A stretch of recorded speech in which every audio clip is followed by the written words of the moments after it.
பிரியமானவர்களே, ஆண்டவரும் அருமை இரட்சகருமா இருக்கிற இயேசு கிறிஸ்துவின் இனிய நாமத்தினாலே இந்த காலை வேளையிலே உங்களை நான் வாழ்த்துகிறேன். இந்த நாள் முழுவதுமாக நீங்கள் செய்கிற எல்லா காரியத்திலேயும் கர்த்தருடைய கரம் உங்களோடு கூட இருந்து உங்களுக்கு ஜெயத்தை கொடுப்பதாக.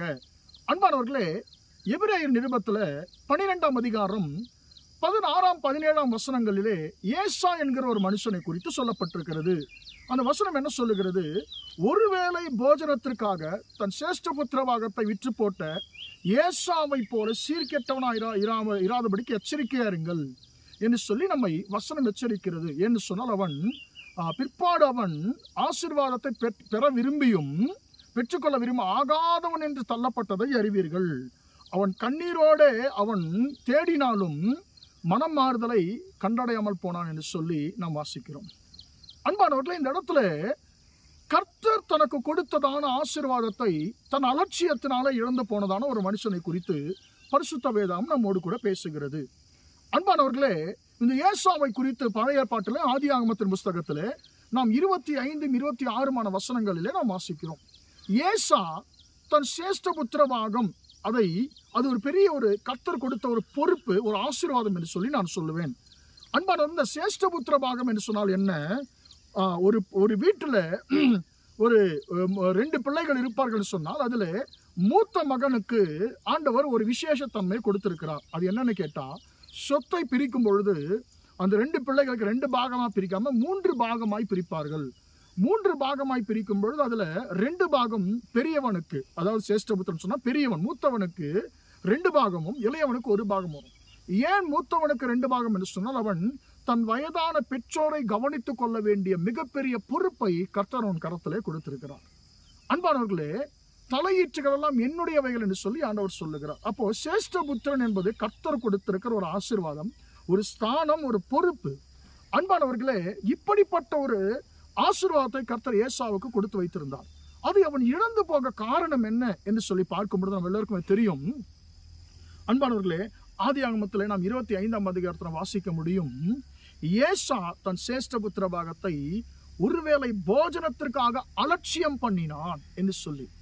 அன்பானவர்களே, இவர் இழந்து போக காரணம் என்ன என்று சொன்னால், முதலாவதாக அலட்சியம். அன்பானவர்களே, கர்த்தர் தனக்கு கொடுத்திருக்கிறதான ஆசீர்வாதத்தை குறித்து அலட்சியத்தோடு இருந்தார். இவர் எப்போ பார்த்தாலும் காட்டில் தான் அலைஞ்சுக்கிட்டே இருப்பார், வீட்டில் இருக்க மாட்டார். ஆனால் அவருடைய தம்பியாகிய யாக்கோபு குணசாலியும் கூடாரவாசியுமா இருந்தான்னு சொல்லி வசனம் சொல்லுகிறது. அன்பானவர்கள், அவர் கூடாரத்தில் இருக்கிறார், தன்னுடைய பெற்றோரை கவனித்துக் கொள்ளுகிறார். ஆனால் இவரோ பெரிதாக தன் பெற்றோரை குறித்து கவலை கொள்ளாமல் வனத்திலே, காட்டிலே அவர் சஞ்சரிக்கிற ஒரு மனுஷனாய் ஏசா இருந்தார். அன்பானவர்களே, காட்டிலே சஞ்சரிச்சு நடந்து சுத்தி அவர் களைத்து போனார். அந்த களைப்பிலே தன்னுடைய சகோதரத்தில் ஒருவேளை போஜனத்தை அவன் கேட்ட பொழுது, சகோதரன் சொல்லுங்க, உனக்கு சாப்பாடு வேணும்னு சொன்னா உன்னுடைய ஸ்தானத்தை எனக்கு விட்டு கொடு, சேஷ்டபுத்திர பாகத்தை விற்று போடு என்று சொல்லுகிறான். அன்பானவர்களே, இவர் என்ன செய்திருக்கணும்? ஒருவேளை போஜனத்துக்காக என்னுடைய ஸ்தானத்தை நான் விட முடியாது, பரவாயில்லைன்னு சொல்லி அன்பானவர்கள் அவர் எப்படியோ கொஞ்சம் சமாளித்திருக்க வேண்டும். ஆனால் அவர் ஒருவேளை போஜனத்துக்காக கர்த்தர் தனக்கு கொடுத்த ஆசீர்வாதத்தையே அவர் அலட்சியம் பண்ணுகிறார். அதை தன் சகோதரனுக்கு விற்று போடுகிறார்.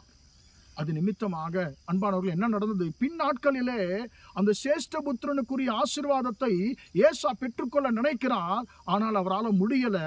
அந்த சேஷ்டபுத்திரனுக்குரிய ஆசீர்வாதத்தை யாக்கோபு பெற்றுக்கொள்ளுகிறார்.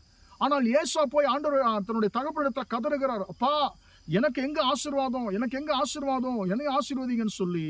ஆனால் காலம் கடந்து விட்டது. அவருடைய தகப்பன் சொல்லுகிறார், என் மகனே, உன் தம்பி, உன் சகோதரன் தந்திரமாக உன் ஆசீர்வாதத்தை பெற்றுக்கொண்டு விட்டான் என்று சொல்லி. அன்பானவர்களே, இதுக்கு எல்லாத்துக்கும் காரணம் ஒரே ஒரு காரியம், அலட்சியம். 2வது, ஏசா தன் சேஷ்டபுத்திர பாகத்தை இழந்து போக காரணம் என்ன? அவன் வனசஞ்சாரியா இருந்தான்.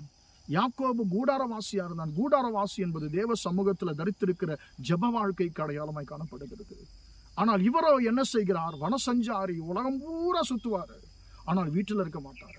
அன்பானவர்களே, இன்றைக்கு நம்முடைய ஆசீர்வாதங்களை நாம் இழந்து போக காரணம் என்ன தெரியுமா? நாம் தேவ சமூகத்திலே நாம் இல்லாமல், நாம் உலகத்திலே நாம் இஷ்டம் போல நாம் அலைவதுதான், நாம் சுற்றுவதுதான் இன்றைக்கு நம்முடைய வாழ்க்கையில ஜபம் இல்லாமல் போவதற்கு காரணம். ஜபம் இல்லாவிட்டால் தேவனோட ஐக்கியம் இருக்காது. ஐக்கியம் இல்லாவிட்டால் அன்பானவர்கள் ஆசீர்வாதங்களை நாம் இழந்து போக வேண்டிய சூழ்நிலை ஏற்படும். எனவே எனக்கு அன்பானவர்களே, நாம் ஏசாவை போல இராதபடிக்கு நாம் அன்பானவர்களை எச்சரிக்கையாய் இருந்து நாம் யாக்கோபை போல கூடாரவாசிகளாய் தேவ சமூகத்தில் தரித்திருக்கிறவர்களாய் நாம் இருப்போமாக. வனத்தில் சஞ்சரிக்கிற சேஷ்டபுத்திரன் தன் ஆசீர்வாதத்தை அலட்சியம் பண்ணினானா, அதை இழந்து போனான். ஆனால் கூடாரவாசியாய் இருந்த யாக்கோபு அதை பெற்றுக்கொண்டான். எனக்கு அன்பானவர்களே, நாம் கூடாரவாசிகளாய் தேவ சமூகத்தில் தரித்திருக்கிறவர்கள் இருப்போமாக. ஜெபிப்போம். இரக்கமுள்ள தகப்பனே, உம்மை நன்றியோடு துதிக்கிறோம், ஸ்தோத்திரிக்கிறோம். இம்மட்டுமாக அந்த வார்த்தைகளை கேட்ட உம்முடைய பிள்ளைகளை நீர் ஆசீர்வதிக்கும்படியா ஜெபிக்கிறோம். ஆண்டவரே, ஏசாவை குறித்து ஆண்டவரே இப்படியாக நாங்கள் வாசிக்கிறோம். ஏசாவை போல சீர்கெட்டவனாய் இராதபடிக்கு எச்சரிக்கையாருங்கள் என்று சொல்லி வார்த்தையின்படி ஆண்டவரே, நாங்கள் எங்களுடைய ஆண்டவர் ஆசீர்வாதத்தை நாங்கள் இழந்து போகாதபடிக்கு அலட்சியத்தினாலே ஆண்டவரே, ஜபம் இல்லாமையினால், ஐக்கியம் இல்லாமையினால, உம்மோடு ஐக்கியம் இல்லாமையினால நாங்கள் ஆண்டவரே எங்கள் ஆசீர்வாதத்தை நாங்கள் இழந்து போகாதபடிக்கு ஆண்டவரே, அதன் பின்பு நாங்கள் கதறினாலும் எங்களுக்கு கிடைக்காதுன்னு சொல்லி வசனம் சொல்லுகிறது. நாங்கள் ஏசாவை போல ஆண்டவரே வனசஞ்சாரிகளாய் இராதபடிக்கு நாங்கள் கூடாரவாசிகளாய் யாக்கோபை போல இருக்க கர்த்தர் உதவி செய்யும். இந்த நாள் முழுவதுமாக உம்முடைய பிள்ளைகள் செய்கிற எல்லா காரியத்திலேயும் தகப்பனே, உம்முடைய கரம் கூட இருந்து ஜெயத்தை கொடுக்கட்டும் என்று இயேசுவின் நாமத்தில் ஒப்புக்கொடு ஜெபிக்கிறேன், ஜீவனுள்ள நல்ல பிதாவே. ஆமென், ஆமென், ஆமென். பிரியமானவர்களே, கர்த்தர் உங்களை ஆசீர்வதிப்பார். Praise the Lord, praise the Lord.